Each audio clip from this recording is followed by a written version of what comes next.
Hi, this is It's Going to Be Okay with Dr. Roseann. And today we're talking about why ADHD kids can't get anything done.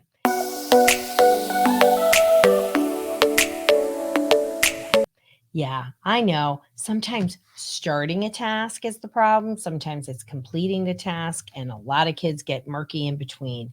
But kids with ADHD often struggle due to executive functioning, and that makes life really hard when people are always telling you, you didn't do this, you didn't do that. It's hard on them, it's hard on you. And it's something that we talk a lot about in our Natural Solutions parenting group. If you're not in there, hop in drroseann.com/group will leave you into their free Facebook group. And you want to be there because it's cool and there's lots of good stuff. So, why do some kids struggle so much? And ultimately, there are a lot of reasons. We're going to dive into that because when you understand why, you can take action on it, right?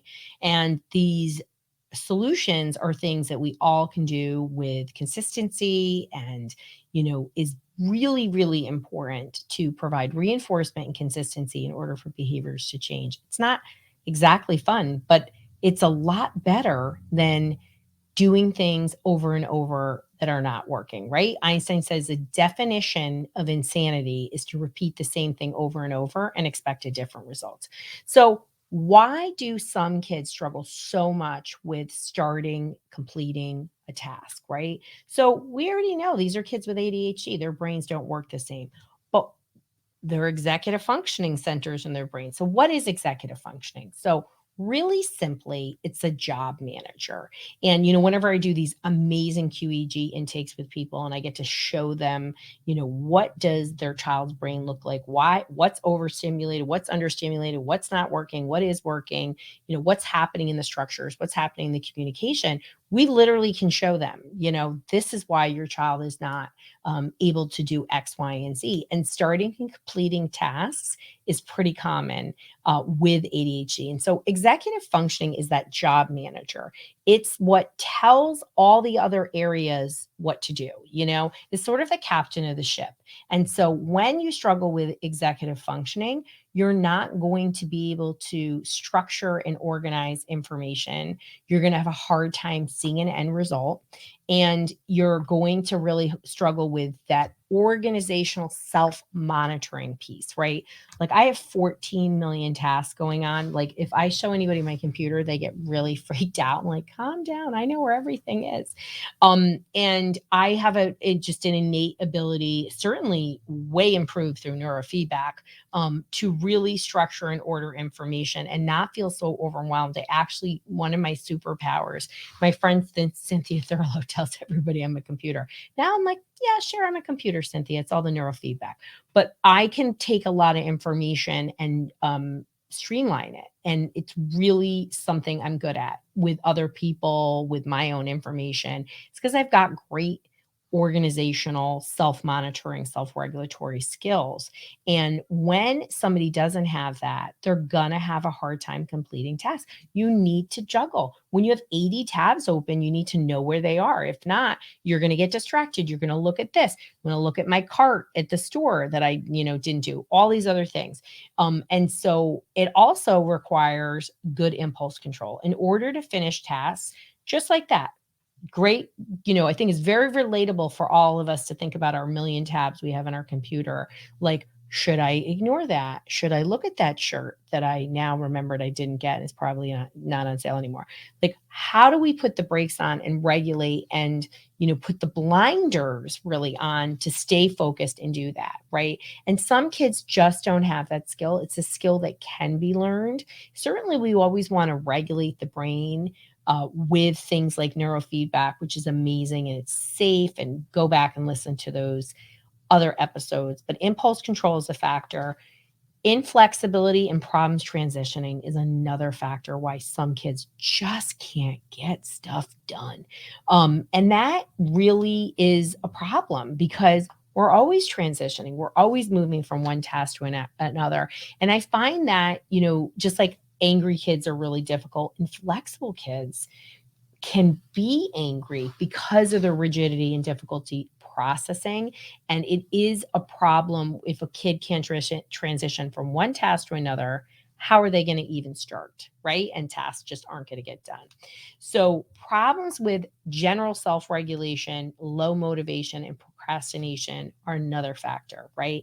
Some kids just don't have that ability to push them through to do tasks that are less desirable, and that's a low motivation kid. Our procrastinators may be interested in completing it, but they lack that self-regulation to get it done in a timely manner. I never understood the kids in the college that pulled the all-nighter.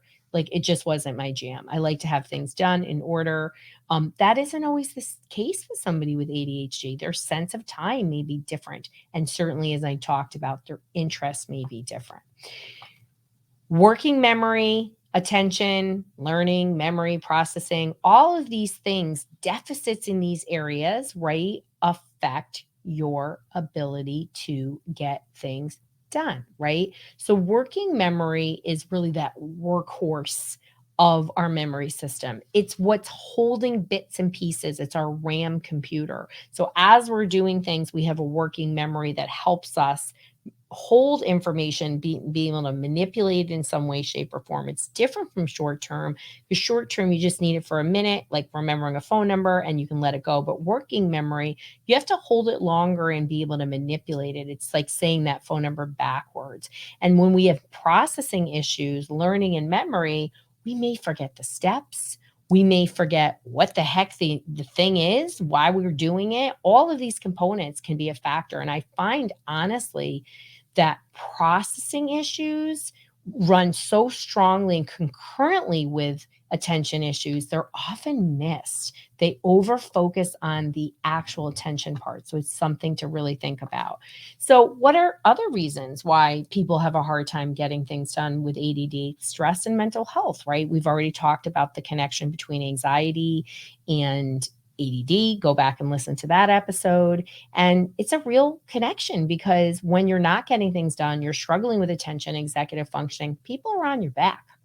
And when people are on your back, you're really going to have a hard time getting things done.